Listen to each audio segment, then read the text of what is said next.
नमस्कार। आज हम आधुनिक चुनावों के पीछे के विज्ञान को समझने की कोशिश करेंगे। यह सिर्फ राजनीति पर एक और चर्चा नहीं है, बल्कि हम इसे अंदर से एक केस स्टडी के जरिए डिकोड कर रहे हैं। हम एक ऐसे निर्वाचन क्षेत्र को देखेंगे जो लगभग 30 सालों से एक बड़ी राष्ट्रीय पार्टी के लिए एक पहेली बना हुआ है। तो चलिए इसकी तह तक चलते हैं। ये है ठियोग, हिमाचल प्रदेश की खूबसूरत पहाड़ियों में बसा ये इलाका राजनीतिक तौर पर उतना शांत नहीं है जितना दिखता है। यहाँ के वोटर अपनी आज़ाद सोच के लिए जाने जाते हैं और उन्होंने बार बार चुनावी पंडितों के अनुमानों को झुठलाया है। ये वो जगह है जो किसी भी आसान पॉलिटिकल ट्रेंड को मानने से इनकार कर देती है। और यहीं हमारा सबसे बड़ा सवाल खड़ा होता है, आखिर ऐसा क्या है कि एक पार्टी जो राष्ट्रीय स्तर पर इतनी कामयाब है, वो ठियोग में अपनी जमीन क्यों नहीं बना पा रही है? जवाब अखबार की सुर्खियों में नहीं है। जवाब छिपा है आंकड़ों में, लोगों की शिकायतों में और जमीनी हकीकत में। आज के इस विश्लेषण में हम ठियोग की इस पहेली को परत दर परत खोलेंगे। हम मतदाताओं की आवाज सुनेंगे, आंकड़ों को गहराई से देखेंगे, चुनावी मुकाबले की जटिलता को समझेंगे और फिर देखेंगे कि एक वापसी की रणनीति कैसी हो सकती है। और अंत में सबसे जरूरी सबक सीखेंगे, वोट से शासन तक का सफर। तो चलिए ठियोग की इस चुनावी एनिग्मा यानी इस पहेली से ही शुरुआत करते हैं। इस क्षेत्र का अपना एक अलग ही राजनीतिक मिजाज है। यहां की राजनीति किसी एक लहर या एक नेता के भरोसे नहीं चलती। यहां वफादारी बहुत तेजी से बदलती है और यही चीज हर चुनाव को बिल्कुल अप्रत्याशित बना देती है। अब जरा इन आंकड़ों को देखिए, इनमें एक पूरी कहानी छिपी है। लगभग 86,000 वोटर हैं और 76% से ज्यादा लोग वोट डालने आते हैं। मतलब ये बहुत ही जागरूक मतदाता हैं।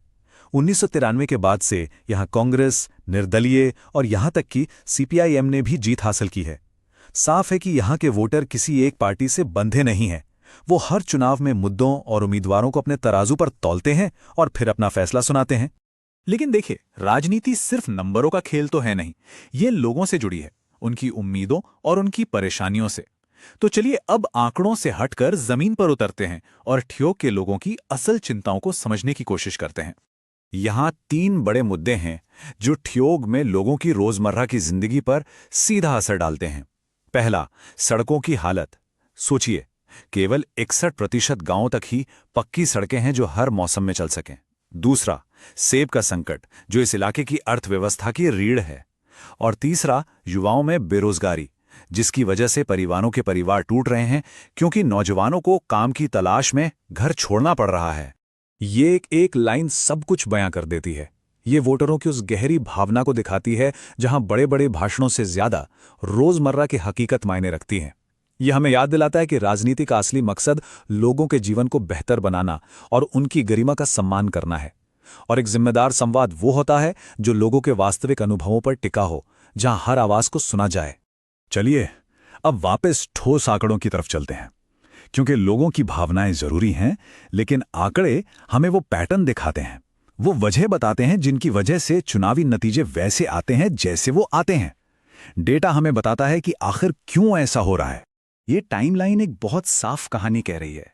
1993 में एक मजबूत जीत के बाद पार्टी का वोट शेयर लगातार नीचे आया है। देखिए, 2012 में ये 31% था और 2022 तक आते आते ये सिर्फ 21.49% रह गया। ये गिरावट साफ दिखाती है कि कैसे एक पार्टी की पकड़ कमजोर हुई और दूसरे विकल्पों को जगह मिली। 2022 के नतीजे इस तस्वीर को और भी साफ करते हैं। देखिए, जीत का मार्जिन कोई बहुत बड़ा नहीं था। कांग्रेस को लगभग 29.5% वोट मिले, जबकि मुख्य विपक्षी दल और एक मजबूत निर्दलीय उम्मीदवार दोनों ही लगभग 21.5 और 21% पर रहे।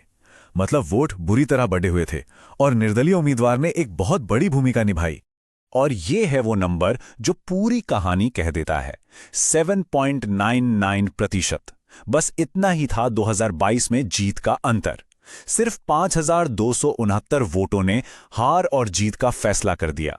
ये दिखाता है कि मुकाबला कितना नजदीकी था और कुछ हजार वोटों का स्विंग ही नतीजा पलट सकता था। किसी भी चुनाव को ठीक से समझने के लिए हमें ये मानना होगा कि लड़ाई सिर्फ 2 पार्टियों के बीच नहीं होती। असल में ये 4 अलग अलग नजरियों के बीच एक जटिल खींचतान है।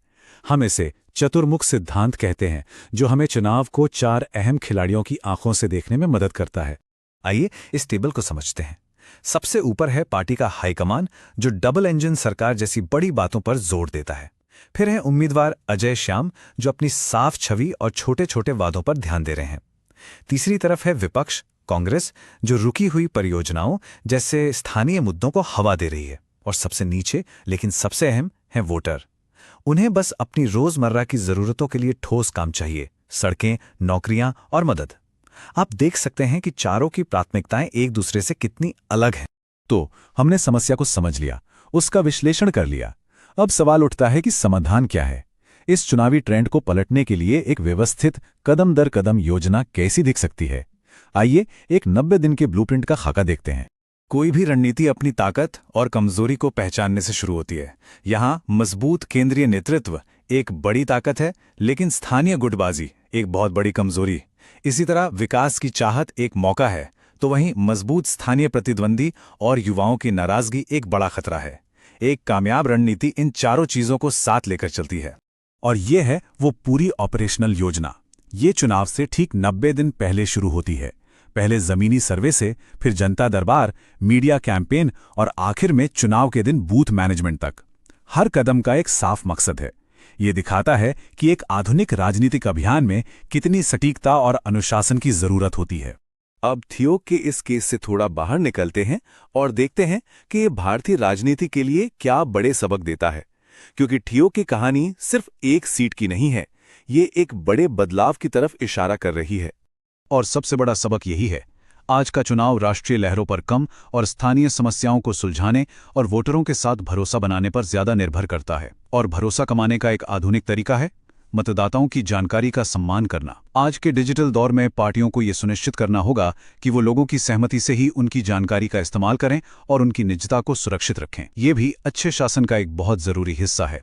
ये एक लाइन इस पूरे विश्लेषण का सार है।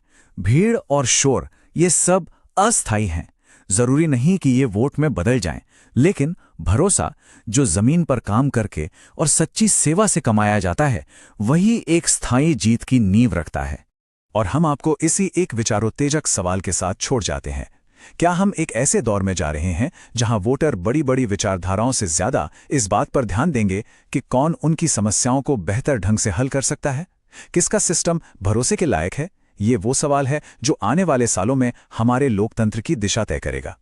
अगर आप एक जन केंद्रित नेता बनना चाहते हैं और अपने निर्वाचन क्षेत्र का उत्थान करना चाहते हैं, तो blueprintstrategies.ai से mgr@blueprintstrategies.ai पर संपर्क करें या 08042041602 पर कॉल करें। राजनीति से परे उद्देश्य।